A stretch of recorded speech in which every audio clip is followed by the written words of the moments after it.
Hero FM. Patirul.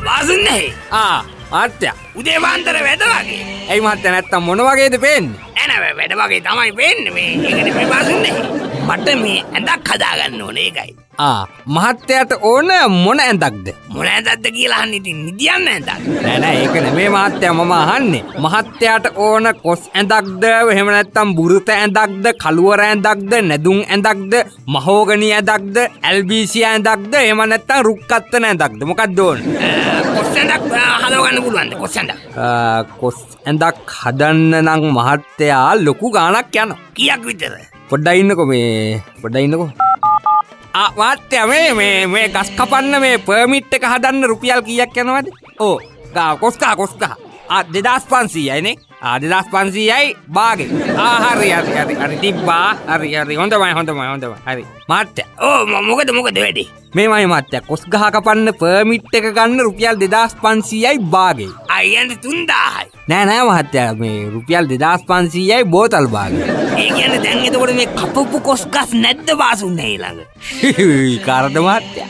එයි මහත්තයා හිතුවට මේ මෙතෙන්ට එන එක කැමති ගස් වර්ග මම වවලා කපලා වෙනම තියාගන්නෝ කියලා එහෙම එකක් නෑ මෙතන කවුරු හරි ඇවිල්ලා ඕන කරන ගස් වර්ගේ මොකද්ද කියලා බාණ්ඩ කිව්වාම තමයි ගහ කපලා බාණ්ඩ හදලා දෙන්න මුලින්ම ගහ කපන් ඉන්න බෑ ඒක නෙමෙයිනේ බාසුන්නේ මෙතන ප්‍රශ්නේ මොකද්ද ප්‍රශ්නේ දැන් ඇඳක් හදන්න වෙනම කොස් ගහක් කපනවද නැතුව ඉතින් එහෙම නැතුව ඉතින් ඇල්බීසියලියේ කොස් වාර්නිෂ් එක ගාලා කොස් කියලා ඇඳ හදලා දෙන්න පුළුවන් හැබැයි සති දෙකයි නිදා ගන්න පුළුවන් දැන් එතකොට ඔය කපන්න හදන කොස් ගහ කොහෙද තියෙන්නේ ඒක මම කොහොමද දන්නේ ඉතින් මහත්තයා ඒක කියන්නේ නැතුව ඉතින් මහත්තයා කියන්න කොස් ගහ කපන්න තියෙන තැන දැන් මං ඇහුවානේ අර අදාළ මිනිස්සයාගෙන් මේ පර්මිට් එක ගන්න කීයක් යනවද කියලා මං එයාගෙන් පර්මිට් එක අරන් දෙන්න ගහ කපන් ඉන්න බෑ මුලින්ම ඇඳක් හදන්න කලින් ඒකනේ මාර කතාවන්නේ බාසුන්නේ ඇඳක් හදන්න සම්පූර්ණ කොස් ගහක් යනවද නැතුව ඉතින් මහත්තයාට ඕන සම්පූර්ණ කොස් ඇඳක්නේ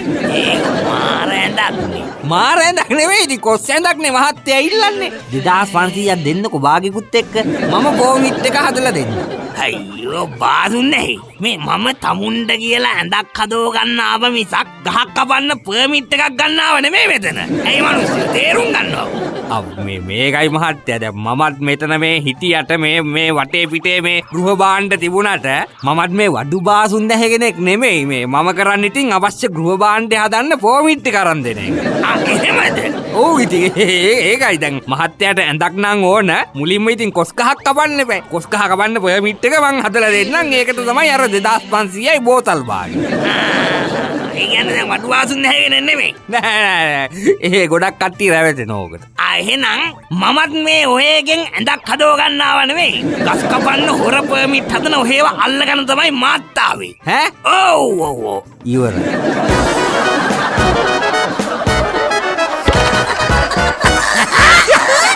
මේ වගේ ඒවා ඉතින් හිරු පටිරෝල් වලින් විතරමයි ඈ Hero FM. පටිරෝල්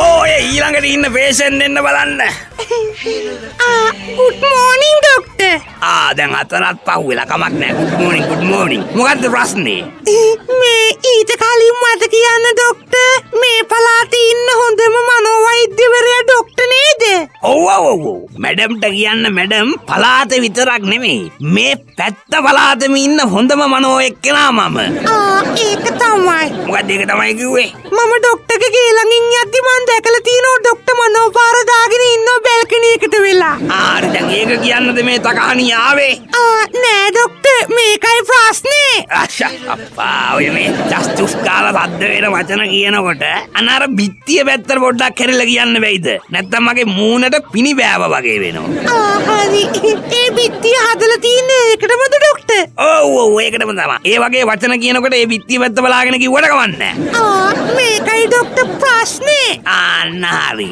මොකද්ද ප්‍රශ්නේ අපේ හස්බන්ඩ් ඉන්නවනේ ඉන්නවද තාම ඕ ඉතින් එයා හැමදාම රෑට හීනෙන් I love you ග්ලැසියරිකා I love you ග්ලැසියරිකා කියනවා. ආන්න බලන්නකො ඉතින් නේද? හීනෙන් පවා තම බිරිඳට ආදරේ බව පවසන එවන් සැමියෙක් ලද බිරිඳක් සැබවින්ම වාසනාවන්තයි යෝ. අයියෝ ඩොක්ටර් ග්ලැසියරිකා කියන්නේ මම නෙමෙයි. මගේ නම මොංගෝලියා. එතකොට මේ ග්ලැසියරිකා කියන්නේ වෙන කවුරු හරිද? අනේ මන්දා මට දැන් මේක ලොකු ප්‍රශ්නයක් වෙලා තියෙන්නේ බ්‍රෝ. නෑ බ්‍රෝ නෙමෙයි ඩොක්ටර්. ඉතින් මේ ප්‍රශ්නෙට මට උත්තරයක් දෙනව නම් ලොකු උදව්වක්. හරි. ඕකට කරන්න තියෙන්නේ පොඩි දෙයක්. එහෙමද? එහෙනම් ගානත් පොඩි ඇති. නෑ ගාන නම් ටිකක් වැඩි. මෙන්න මේ බෙහෙත් පෙති ටික මෙඩි ගන්නකෝ. කොහෙද ඩොක්ටර්? පාරි ඔන්න ඔතන තියෙනවා සති 3-4කට සෑහෙන්න බෙහෙත් පෙති තියෙනවා. එතකොට ඩොක්ටර් මේ බෙහෙත් පෙති මේ හස්බන්ඩ්ට දෙන්න ඕන නින්දට යන වෙලාවටද? නෑ හස්බන්ඩ්ට නෙමෙයි මැඩම්. ඔයා නිදා ගන්න යනකොට මේන් පෙත්තක් බොන්න. එතකොට මහත්තයා හීනෙන් කියන දේවල් නෙමෙයි කිසිම එකක් ඇහෙන එකක් නෑ. පොල්ලෙන් ගැහුවා වගේ හොඳට නින්දයයි එළි වෙනකන්. ඔව්.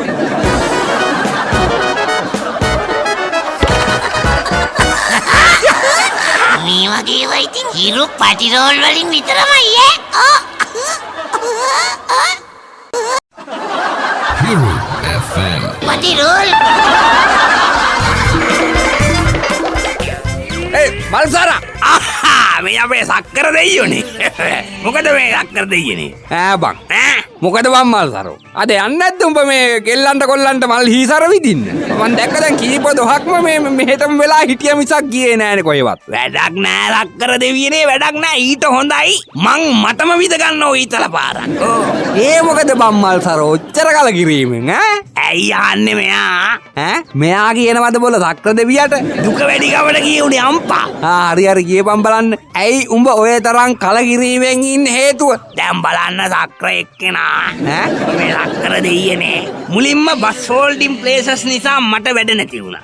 ඊට පස්සේ ඔය මොබයිල් ෆෝන් ආපු නිසා මට වැඩ නැති වුණා. දැන් ඊට පස්සේ ෆේස්බුකුයි අරබුකුයි මේබුකුයි නිසා මගෙන් ගන්නම දෙයක් නැති වෙලානේ. මාව බලු බල්ලේ ගණන් ගන්න නෑනේ. මටයි පාවෙලා තියෙන්නේ. මේ මල්සාරෝ ඕක් ගානවද බා සක්කර දෙයියෝ කතා කරාම ගරු සරු ඇතුව කතා කරමු. සක්කර දෙයියනේ දැන් කියන්නකෝ කියන දෙයක් මගෙත් යකා නගිනවා මල්සරා වුණාට. හරි මේ අහපන්. දැන් ඉතින් ඔය ගැන කල්පනා කර මෙතෙන්ට වෙලා බූට් කාපු එකා වගේ ඉඳලා හරියන්නේ නෑනේ. ඒක තමයි මම කල්පනා කරේ. මං උඹට කියන්නම් වැඩක්. ඉතින් සක්කර දෙයියගෙත් වැඩේම ඉතින් අපිට වැඩ කිය මෙතෙන්ට වෙලා පඬුපුල් ආසනේ රත් කර ඉන්නවා.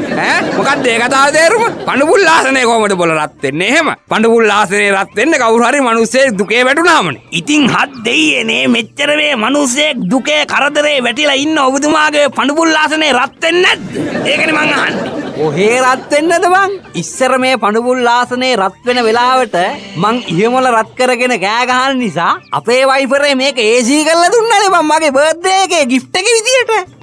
ඔව්නේ.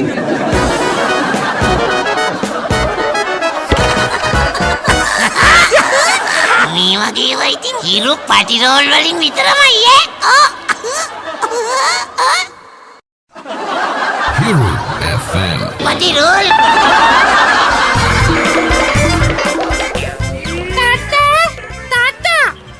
වර්ජනි මොකද බණ්ඩුවේ? මට හිතුණා දැන් ගෙදෙට්ට වෙලා හිටිය ඇති කියලා. අනේ අම්මේ. ඇයි කියලා අහන්නේ බං මීට අවුරුදු 10කට 15කට කලින් හිතෙන්න තිබුණ දෙයක් නෙමෙයි. දැන් ඔය උඹට හිතලා තියෙන්නේ. පුදුම සතුටක් දෙන්නේ අම්මා. පුදුමාකාර සතුටක්. තාත්තා. එහෙනම් අපි පාටියක් දාමුද? බණ්ඩුවේ. උඹට ගෙදෙට්ට වෙලා හිටිය ඇති කියලා හිතන එකට පාටි දානව නම් උඹ ජොබ් එකකට හැම ගියොත් මෙතන සන්තෝෂෙට 7 දවසක් මගුල් කන්න වෙනවනේ බං. ඇයි බං? ඒකනේ ඉතින් මං කිව්වේ. මොකද්ද? 7 දවසක් මගුල් කන්න වෙන්නේ නැති එකේ අපි පාටියක්ම දාමුකෝ. ඒ කියන්නේ මේ උඹ රස්සාවකට යන්න අදහසක් නැද්ද කවදාවත්? මේකනේ තාත්තා. මොකද්ද? මං ඉන්ටර්විව් ගිය හැමතැනකින්ම මට කිව්වනේ මට තියෙන සුදුසුකම් වැඩි කියලා. ඒගොල්ලෝ ළඟ තියෙන රස්සාවල් වලට. ඔව් ඉතින් උඹට තියෙන සුදුසුකම් මං හිතන්නේ මේ ගමේ වෙන කාටවත් කෙල්ලෙකුට ඇති කියලා. ඒ ඉතින් අවුරුදු 30ක් 35ක් වෙනකම් මේ ගේ අස්සට වෙලා අපි දෙන්න ගෙනල්ලා දෙන දේ තම්බගෙන කකා බිබි. ඔහේ නිකන් හිටියානේ. ඒකම ඉතින් මොනතරම් ලොකු සුදුසුකමක්ද? ඉතින් තාත්තා එයාලා කියන දේ ඒකනම් මං මොනව කරන්නද? මම මොනව කරන්නද?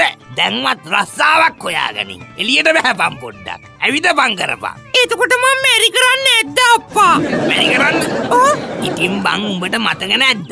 උඹව බලන්න ආපු මනමාලයෝ හැමෝමත් කිව්වේ උඹේ තියෙන සුදුසුකම් වැඩි කියලානේ. සුදුසුකම් කිව්වට ඉතින් සුදුසුකම්වත් නෙමෙයිනේ වැඩි කිව්වේ. මහතනේ වැඩි කිව්වේ.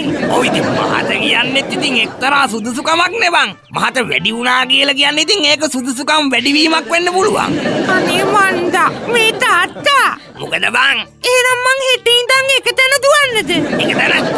අනේ උඹේ ඔය ඇඟ බස්ස ගන්න එක තැන දුවලා හරියන්නේ නෑ බං. අඩුම තරමේ ගම හරහාවත් දුවපන් ගම හරහාවත්. ඒත් අඩු වෙයිද කියලා නම් මට කියන්න බෑනේ අම්මපා. මම නොදිව්වට ඉතින් තාත්තා නම් හිටි ගමන් ගම හරහා දුවනවනේ. අම්මා ගහන්නේ ලෝගෙන එනකොට. අනේ මේ වර්ධනි උඹ මට කෝචොක් එක දාන එක නවත්තලා උඹේ නමේ හැටියට වැඩ කරපන්කෝ. නමේ හැටියට නැතුව ඉතින් උඹේ නම වර්ධනීනේ. අදුම තරමේ කෑම ටිකක්වත් වර්ධනය කරපන්කෝ. කෑම? ඕ කෑම වර්ධනය කරපන්කෝ. අයියෝ කෑම නම් වර්ධනය කරන්න බෑ තාත්තා. ඕන්නම් මං ඔය ගෙදර කරන පොඩි පොඩි වැඩ ටික ඒ ටික වර්ධනය කරන්නම්. එහෙනම් අද ඉඳලා කරන්නම්. අයියෝ මදයි ඒ බාල්දියත් මටමනේ පෙල්ලුනේ.